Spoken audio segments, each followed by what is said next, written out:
خلیفہ ثانی حضرت عمر فاروق رضی اللہ تعالی عنہ کے حالات زندگی اور سیرت پر پروگرام سنیے۔ فاروق اعظم، تحریر شمس العلماء علامہ شبلی نعمانی، پروڈیوسر عرفان بھٹی۔ قیس اس طرح جھپٹ کر پہنچے کہ بطریق ہتھیار بھی نہیں سنبھال سکا تھا کہ ان کا وار چل گیا، تلوار سر پر پڑی اور خود کاٹتی ہوئی گردن تک اتر آئی۔ بطریق ڈگمگا کر گھوڑے سے گرا، ساتھ ہی مسلمانوں نے تکبیر کا نعرہ مارا۔ خالد نے کہا کہ شگون اچھا ہوا اور اب خدا نے چاہا تو آگے فتح ہے۔ عیسائیوں نے خالد کے ہمرکاب افسروں کے مقابلے میں جدا جدا فوجیں متعین کی تھیں، لیکن سب نے شکست کھائی۔ اس دن یہیں تک نوبت پہنچ کر لڑائی ملتوی رہ گئی۔ رات کو باہان نے سرداروں کو جمع کر کے کہا کہ عربوں کو شام کی دولت کا مزہ پڑ چکا ہے، بہتر یہ ہے کہ مال و زر کی طمع دلا کر ان کو یہاں سے ٹالا جائے۔ سب نے اس رائے سے اتفاق کیا۔ دوسرے دن ابو عبیدہ رضی اللہ تعالیٰ عنہ کے پاس قاصد بھیجا کہ کسی معزز افسر کو ہمارے پاس بھیج دو، ہم اس سے صلح کے متعلق گفتگو کرنا چاہتے ہیں۔ ابو عبیدہ نے خالد کو انتخاب کیا۔ قاصد جو پیغام لے کر آیا تھا اس کا نام جارج تھا۔ جس وقت پہنچا شام ہو چکی تھی۔ ذرا دیر کے بعد مغرب کی نماز شروع ہوئی۔ مسلمان جس ذوق شوق سے تکبیر کہہ کر کھڑے ہوئے اور جس محویت، سکون و وقار، ادب و خضوع سے انہوں نے نماز ادا کی، قاصد نہایت حیرت و استعجاب کی نگاہ سے دیکھتا رہا، یہاں تک کہ جب نماز ہو چکی تو اس نے ابو عبیدہ سے چند سوالات کیے، جن میں سے ایک یہ تھا کہ تم عیسیٰ کی نسبت کیا اعتقاد رکھتے ہو؟ ابو عبیدہ نے قرآن کی کچھ آیات پڑھی۔ مترجم نے ان الفاظ کا جب ترجمہ کیا تو جارج پکار اٹھا کہ بے شک عیسیٰ کے یہی اوصاف ہیں اور بے شک تمہارا پیغمبر سچا ہے۔ یہ کہہ کر اس نے کلمہ توحید پڑھا اور مسلمان ہو گیا۔ وہ اپنے قوم کے پاس واپس جانا بھی نہیں چاہتا تھا، لیکن حضرت ابو عبیدہ نے اس خیال سے کہ رومیوں کو بدعہدی کا گمان نہ ہو مجبور کیا اور کہا کہ کل یہاں سے جو سفیر جائے گا اس کے ساتھ چلے آنا۔ دوسرے دن خالد رضی اللہ تعالیٰ عنہ رومیوں کی لشکرگاہ میں گئے۔ رومیوں نے اپنی شوکت دکھانے کے لیے پہلے سے یہ انتظام کر رکھا تھا کہ راستے کے دونوں جانب سواروں کی صفیں قائم تھیں جو سر سے پاؤں تک لوہے میں غرق تھے، لیکن خالد اس بے پرواہی اور تحقیر کی نگاہ سے ان پر نظر ڈالتے جاتے تھے جس طرح شیر بکریوں کے ریوڑ کو چیرتا چلا جاتا ہے۔ باہان کے خیمے کے پاس پہنچے تو اس نے نہایت احترام کے ساتھ استقبال کیا اور لا کر اپنے برابر بٹھایا۔ مترجم کے ذریعے سے گفتگو شروع ہوئی۔ باہان نے معمولی بات چیت کے بعد لیکچر کے طریقے پر تقریر شروع کی۔ حضرت عیسیٰ کی تعریف کے بعد قیصر کا نام لیا اور فخر سے کہا کہ ہمارا بادشاہ تمام بادشاہوں کا شہنشاہ ہے۔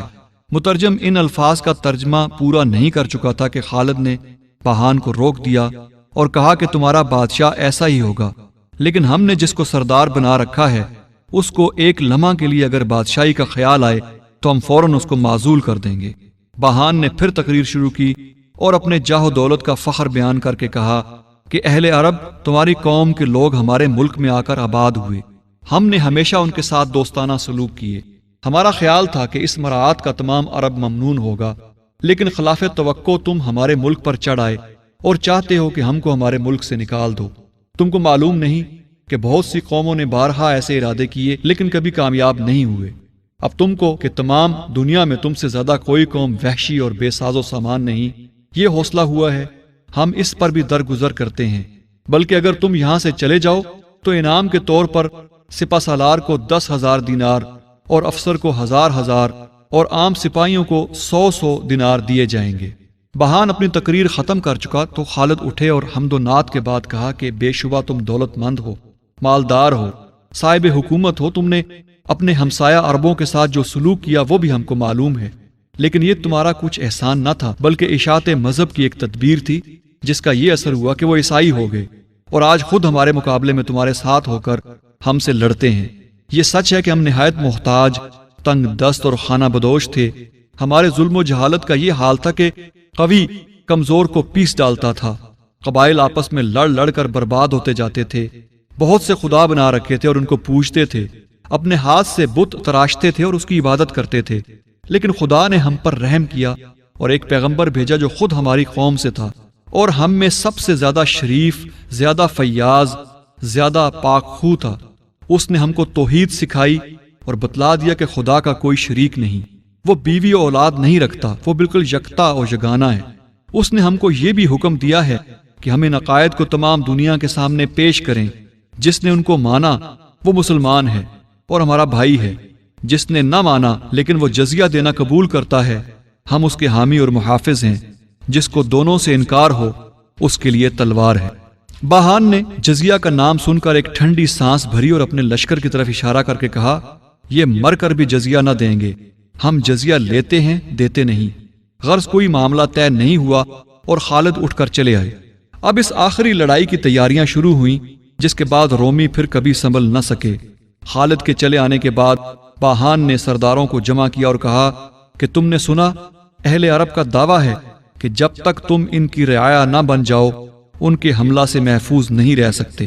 تم کو ان کی غلامی منظور ہے؟ تمام افسروں نے بڑے جوش سے کہا کہ ہم مر جائیں گے مگر یہ ذلت گوارا نہیں کریں گے۔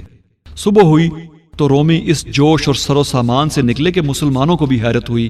خالد نے یہ دیکھ کر عرب کے عام قاعدے کے خلاف نئے طور سے فوج آرائی کی۔ فوج جو 30-35 ہزار تھی اس کے 36 حصے کیے اور آگے پیچھے نہایت ترتیب کے ساتھ اسی قدر صفیں قائم کی۔ قلب فوج ابو عبیدہ کو دیا، میمنہ پر عمرو بن العاص اور شرجیل مامور ہوئے، میسرہ یزید بن ابی سفیان کی کمان میں تھا۔ ان کے علاوہ ہر صف پر الگ الگ جو افسر متعین کیے، چن کر ان لوگوں کو کیا جو بہادری اور فنون جنگ میں عام شہرت رکھتے تھے۔ خطباء جو اپنے زور کلام سے لوگوں میں ہلچل ڈال دیتے تھے اس خدمت پر مامور ہوئے کہ پرجوش تقریروں سے فوج کو جوش دلائیں۔ ان میں ابو سفیان بھی تھے اور حضرت عمرو بن العاص بھی، جو کہتے پھرتے تھے، ترجمہ، یارو نگاہیں نیچی رکھو، برچھیاں تان لو، اپنی جگہ پر جمے رہو، پھر جب دشمن حملہ آور ہوں تو آنے دو، یہاں تک کہ جب برچھیوں کی نوک پر آ جائیں تو شیر کی طرح ان پر ٹوٹ پڑو۔ فوج کی تعداد اگرچہ کم تھی، یعنی 30-35 ہزار سے زیادہ آدمی نہ تھے، لیکن تمام عرب میں منتخب تھے۔ ان میں سے خاص وہ بزرگ جنہوں نے رسول اللہ صلی اللہ علیہ وسلم کا جمال مبارک دیکھا تھا 1000 تھے۔ 100 بزرگ وہ تھے جو جنگ بدر میں رسول اللہ صلی اللہ علیہ وسلم کے ہمرکاب تھے۔ عرب کے مشہور قبائل میں سے 10,000 سے زیادہ صرف ازد کے قبیلے کے تھے۔ حمیر کی ایک بڑی جماعت تھی۔ ہمدان، خولان، لخم، جزام وغیرہ کے مشہور بہادر تھے۔ اس مارکہ کی ایک یہ بھی خصوصیت ہے کہ عورتیں بھی اس میں شریک تھیں اور نہایت بہادری سے لڑیں۔ امیر معاویہ رضی اللہ تعالیٰ عنہ کی ماں ہندہ بھی حملہ کرتے ہوئے آگے بڑھتی تھیں۔ امیر معاویہ کی بہن جویریہ نے بھی بڑی دلیری سے جنگ کی۔ مقداد جو نہایت خوش آواز تھے فوج کے آگے آگے سورہ انفال جس میں جہاد کی ترغیب ہے تلاوت کرتے جاتے تھے۔ ادھر رومیوں کے جوش کا یہ عالم تھا کہ 30,000 آدمیوں نے پاؤں میں بیڑیاں پہن لی کہ ہٹنے کا خیال تک نہ آئے۔ جنگ کی ابتدا رومیوں کی طرف سے ہوئی۔ 2 لاکھ ٹڈی دل لشکر ایک ساتھ آگے بڑھا۔ ہزاروں پادری اور بشپ ہاتھوں میں سلیب لیے آگے اور حضرت عیسیٰ کی جے پکارتے آتے تھے۔ یہ سامان ہزاروں پادری اور بشپ ہاتھوں میں سلیب لیے آ گئے تھے اور حضرت عیسیٰ کی جے پکارتے آتے تھے۔ یہ ساز و سامان دیکھ کر ایک مسلمان کی زبان سے بے اختیار نکلا، اللہ اکبر، کس قدر بے انتہا فوج ہے۔ خالد نے جھلا کر کہا، چپ رہ، خدا کی قسم میرے گھوڑے کے سم اچھے ہوتے تو میں کہہ دیتا کہ عیسائی اتنی ہی فوج اور بڑھا لیں۔ غرض عیسائیوں نے نہایت زور و شور سے حملہ کیا اور تیروں کا می برساتے آگے بڑھے۔ مسلمان دیر تک ثابت قدم رہے لیکن حملہ کا زور تھا کہ مسلمانوں کا میمنہ ٹوٹ کر فوج سے علادہ ہو گیا اور نہایت بے ترتیبی سے پیچھے ہٹا۔ ہزیمت یافتہ ہٹتے ہٹتے حرم کے خیمہ گاہ تک گئے۔ عورتوں کو یہ حالت دیکھ کر سخت غصہ آیا اور خیمہ کی چوبیں اکھاڑ لیں اور پکاری کہ نامرادو ادھر آئے ہو تو چوبوں سے تمہارا سر توڑ دیں گے۔ خولہ ایک شعر پڑھ کر لوگوں کو غیرت دلاتی تھی۔ یہ حالت دیکھ کر معاذ بن جبل جو میمنہ کے ایک حصے کے سپہ سالار تھے گھوڑے سے کود پڑے اور کہا کہ میں تو پیدل لڑتا ہوں، لیکن کوئی بہادر اس گھوڑے کا حق ادا کر سکے تو گھوڑا حاضر ہے۔ ان کے بیٹے نے کہا کہ ہاں یہ حق میں ادا کروں گا کیونکہ میں سوار ہو کر اچھا لڑ سکتا ہوں۔ غرض دونوں باپ بیٹے فوجوں میں گھسے اور دلیری سے جنگ کی کہ مسلمانوں کے اکھڑے ہوئے پاؤں پھر سنبھل گئے۔ ساتھ ہی حجاج جو قبیلہ زبیدہ کے سردار تھے 500 آدمی لے کر بڑھے اور عیسائیوں کا جو مسلمانوں کا تعاقب کرتے چلے آتے تھے آگاہ روک لیا۔ میمنہ میں قبیلہ ازد شروع حملہ سے ثابت قدم رہا تھا۔ عیسائیوں نے لڑائی کا سارا زور ان پر ڈالا لیکن وہ پہاڑ کی طرح جمے رہے۔ جنگ میں یہ شدت تھی کہ فوج میں ہر طرف سر، ہاتھ، بازو کٹ کٹ کر گرتے جاتے تھے لیکن ان کے پائے ثبات میں لغزش نہیں آتی تھی۔ عمرو بن الطفیل جو قبیلہ کے سردار تھے تلوار مارتے چلے جاتے تھے اور کہتے جاتے تھے کہ مسلمانوں پر تمہاری وجہ سے داغ نہ آنے پائے۔ تو بڑے بڑے بہادر ان کے ہاتھ سے مارے گئے اور آخر خود بھی شہادت حاصل کی۔ حضرت خالد رضی اللہ تعالیٰ عنہ نے فوج کو پیچھے لگا رکھا تھا، دفعتاً صف چیر کر نکلے اور اس زور سے حملہ کیا کہ رومیوں کی صفیں ابتر کر دیں۔ اکرما نے، جو ابو جہل کے فرزند تھے اور اسلام لانے سے پہلے اکثر کفار کے ساتھ رہ کر لڑتے تھے، گھوڑا آگے بڑھایا اور کہا کہ عیسائیوں میں کسی زمانے میں کفر کی حالت میں خود رسول اللہ صلی اللہ علیہ وسلم سے لڑ چکا ہوں، کیا آج تمہارے مقابلے میں میرا پاؤں پیچھے پڑ سکتا ہے؟ یہ کہہ کر فوج کی طرف دیکھا اور کہا کہ مرنے پر کون بیعت کرتا ہے؟ 400 شخصوں نے، جن میں زرار بن عزور بھی تھے، مرنے پر بیعت کی اور اس ثابت قدمی سے لڑے کہ قریباً سب کے سب وہیں کٹ کر رہ گئے۔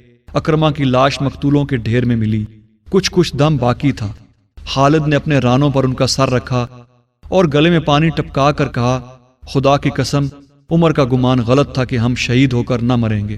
غرض اکرما اور ان کے ساتھی گو خود ہلاک ہو گئے، لیکن رومیوں کے ہزاروں آدمی برباد کر دیے۔ خالد کے حملوں نے اور بھی ان کی طاقت توڑ دی، یہاں تک کہ آخر ان کو پیچھے ہٹنا پڑا اور خالد ان کو دباتے ہوئے سپہ سالار در بخار تک پہنچ گئے۔ در بخار اور رومی افسروں نے آنکھوں پر رومال ڈال لیے کہ اگر یہ آنکھیں فتح کی صورت نہ دیکھ سکیں تو شکست بھی نہ دیکھیں۔ علامہ شبلی نعمانی کی معرکۃ الآراء تصنیف الفاروق پر مبنی پروگرام آپ سن رہے تھے۔ فاروق اعظم، ریکارڈنگ انجینئر واجد محمود، آواز تحقیق و پروڈیوسر عرفان بھٹی، پیشکش رفا انسٹیٹیوٹ آف میڈیا سائنسز۔